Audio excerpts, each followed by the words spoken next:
तो यहाँ पे बगैर टाइम वेस्ट करते हुए हम अपनी वीज़ा की कैटेगरी में पहली वीज़ा कैटेगरी को डिस्कस करते हैं, जो कि स्टडी वीज़ा है। स्टडी वीज़ा में मोस्ट कॉमन क्वेश्चंस में जो चीज़ें लोग पूछते हैं या जानना चाहते हैं, उसमें से पहली चीज़ ये है कि कौन अप्लाई कर सकता है स्टडी वीज़ा। स्टडी वीज़ा कोई भी अप्लाई कर सकता है जिसने एफएससी की हो या फिर इंटरमीडिएट के बाद वो जाना चाहते हों। तो जो बैचलर्स प्रोग्राम में जाना चाहते हैं उनके लिए एक स्टेप होता है बीच में स्टूडेंट कोलीग का, उसको वो क्या होता है या उसमें अप्लाई करने का क्या तरीका होता है या वो क्यों होता है, इसको हम डिस्कस करने के लिए एक अलग वीडियो बनाएंगे, क्योंकि ये लंबा प्रोसेस है और इसको अगर डिस्कस करने लगे इस वीडियो में तो बहुत ज़्यादा टाइम लग जाएगा।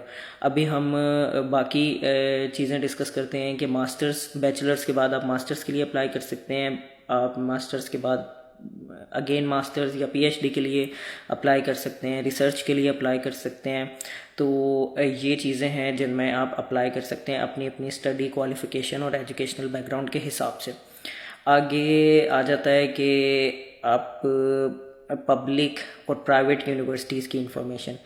पब्लिक यूनिवर्सिटीज़ वो होती हैं जर्मनी में जिनमें फ़ीस नहीं होती। ये सबसे बड़ा डिफरेंस है पब्लिक और प्राइवेट यूनिवर्सिटी का, कि जो पब्लिक यूनिवर्सिटी है उसमें फ़ीस नहीं होती और स्टूडेंट को अपना जो एक्सपेंस बियर करना होता है वो सिर्फ लिविंग एक्सपेंस होता है या उसको सेमेस्टर कंट्रीब्यूशन देनी होती है।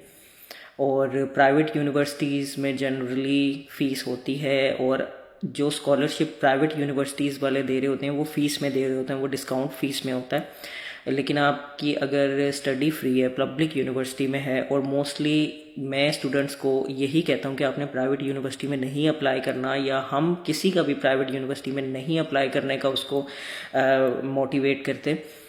मैं यही कहता हूँ कि आप पब्लिक यूनिवर्सिटी में जाओ जब फ्री स्टडी हो सकती है। आपने क्यों पैसे दे के करनी है स्टडी? आप जर्मनी को चूज़ ही इस वजह से करो क्योंकि वहाँ पे स्टडी फ्री है। मैं जर्मनी को रिकमेंड ही करता हूँ कि जर्मनी कंट्री स्टूडेंट्स के लिए है, स्टूडेंट्स के लिए परफेक्ट कंट्री है, क्योंकि आपने यहाँ पे फीस नहीं देनी।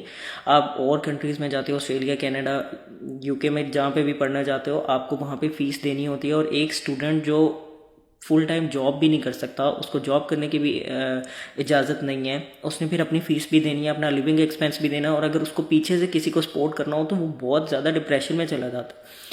तो इस चीज़ से बचने के लिए मैं कहता हूँ कि Germany is the best country for students. और अब फ्री एजुकेशन जहाँ पे मिल रही है तो वहाँ पे पैसे देके क्यों पढ़ना है आपने?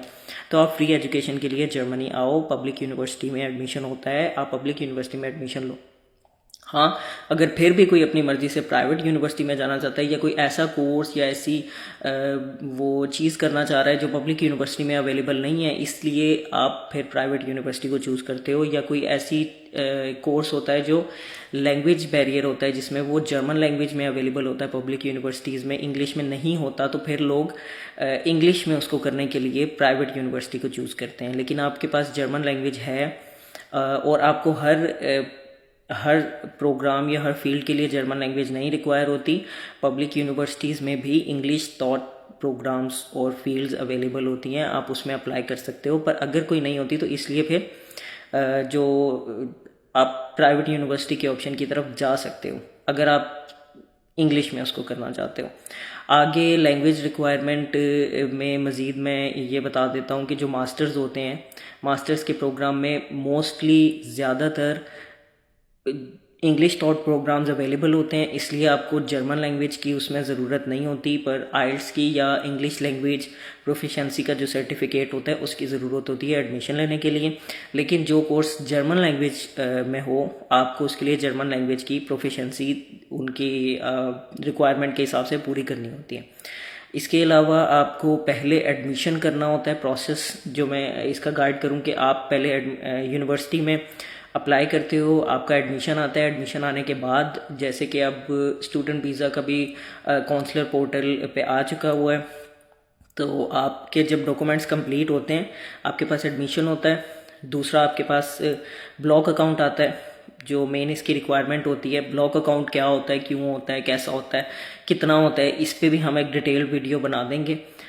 तो ब्लॉक अकाउंट आपको बनाना होता है और आपको वो बाकी छोटे मोटे रिक्वायरमेंट्स जो होती हैं, हेल्थ इंश्योरेंस वगैरह, आपकी बाकी लेटर ऑफ मोटिवेशन वगैरह, वो सारी चीज़ें जब आपके पास होती हैं वो आप को फिर पोर्टल पे अपलोड करनी होती हैं। और अपलोड करने के बाद आप अपॉइंटमेंट के लिए अप्लाई कर सकते हो। आपकी काउंसलर पोर्टल वो चेक करता है, रिव्यू करता है एप्लीकेशन को। अगर उसमें कोई करेक्शन की ज़रूरत होती है, आप वो करेक्ट करके उनको दोबारा सबमिट करते हो, उसके बाद आपको अपॉइंटमेंट मिलती है। अगर कोई ज़रूरत नहीं होती, आपकी सारी फाइल ठीक होती है, तो वो आपको अपॉइंटमेंट दे देते हैं। आप अपॉइंटमेंट पर जाते हो, आपका वहाँ पर थोड़ा इंटरव्यू होता है और आप अपने डॉक्यूमेंट्स को भी वहाँ पर सबमिट करते हो और फिर वो आपका पासपोर्ट ले लेते हैं। जिस तरह भी आपका वीज़ा आपके पासपोर्ट पे लग के आपको वापस मिल जाता है।